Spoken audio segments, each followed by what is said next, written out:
Di zaman sekarang, sosial media udah jadi jendela yang ngasih kita akses ke jutaan kehidupan orang lain, dari yang paling mewah sampai yang paling mengenaskan. Dan salah satu tren yang belakangan ini lagi ramai banget di TikTok adalah soal kesenjangan sosial. Bukan topik baru sih, tapi cara orang membahasnya sekarang terasa jauh lebih tajam, real, dan relate banget.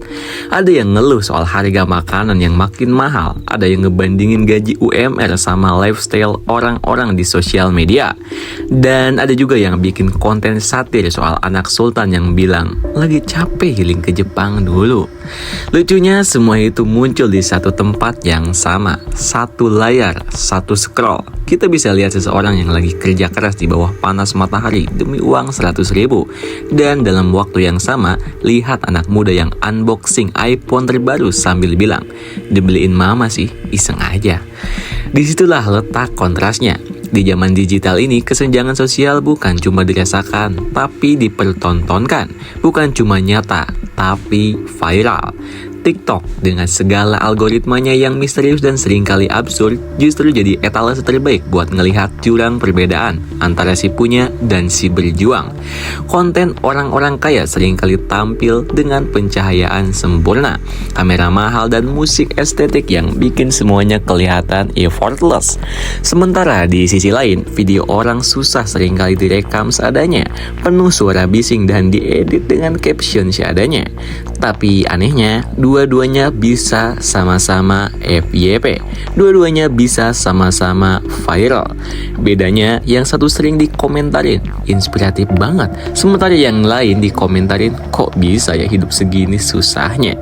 Dari sini tuh kita sadar bahwa viralitas di internet sekarang bukan lagi soal kualitas, tapi kontras. Semakin besar jaraknya, maka semakin beda realitanya. Justru makin menarik perhatian. Dan ini bikin kita sadar, dunia ini sebenarnya udah lama nggak adil. Tapi sekarang ketidakadilan itu punya panggung, punya sorotan, dan kita semua jadi penontonnya. Kesenjangan sosial bukan sekedar soal uang, tapi tentang akses ke pendidikan yang layak, akses ke kesehatan, akses ke peluang. Yang satu bisa kuliah di luar negeri karena orang tuanya mampu, yang satu lagi harus kerja dari pagi sampai malam buat bantu adik-adik sekolah. Yang satu bisa pilih karir berdasarkan passion, yang satu lagi cuma bisa cari kerja apapun asal bisa makan. Dan semua ini kita tonton setiap hari, kayak lagi nonton sinetron yang plotnya nggak ada habisnya gitu. Dan yang lebih bikin miris, banyak orang mulai ngerasa hidupnya kurang cuma gara-gara lihat orang lain di TikTok. Banyak yang stres karena ngerasa belum sukses di umur 25. Padahal yang mereka lihat itu adalah potongan terbaik dari hidup orang lain yang mungkin penuh privilege, penuh bantuan, dan penuh jalan pintas yang gak diceritain. Sementara kita ngelihat layar sambil mikir, aku salah apa ya? Tapi jangan salah guys, meskipun kesenjangan sosial bikin frustasi, tren ini juga punya sisi positifnya. Banyak konten kreator yang mulai pakai platform mereka buat ngasih edukasi soal privilege, soal ketimpangan ekonomi, bahkan soal pentingnya kebijakan publik yang adil. Ada juga yang mulai ngomongin gimana sistem itu sendiri sering kali nguntungin golongan tertentu aja. Dan ini penting banget, karena perubahan dimulai dari kesadaran. Ketika makin banyak orang sadar bahwa hidup ini bukan adu cepat, tapi adu akses, barulah kita bisa mulai bahas solusi.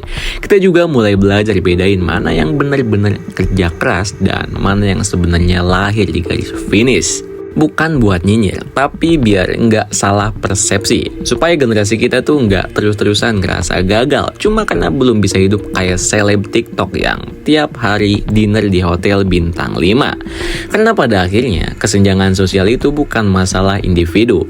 Itu adalah masalah sistemik. Dan selama sistemnya masih timpang, akan selalu ada kok dua dunia yang hidup berdampingan.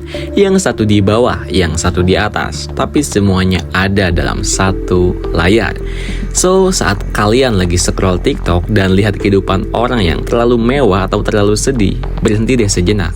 Tanya ke diri sendiri, kenapa video ini bisa viral? Apakah karena inspiratif atau karena kita terhipnotis sama kontrasnya?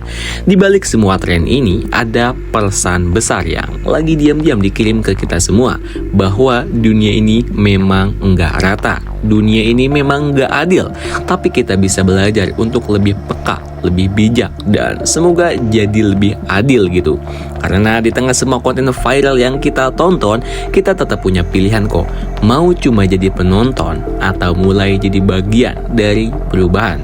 So gimana menurut kalian mengenai tren kesenjangan sosial ini? Tulis pendapatnya di kolom komentar ya guys.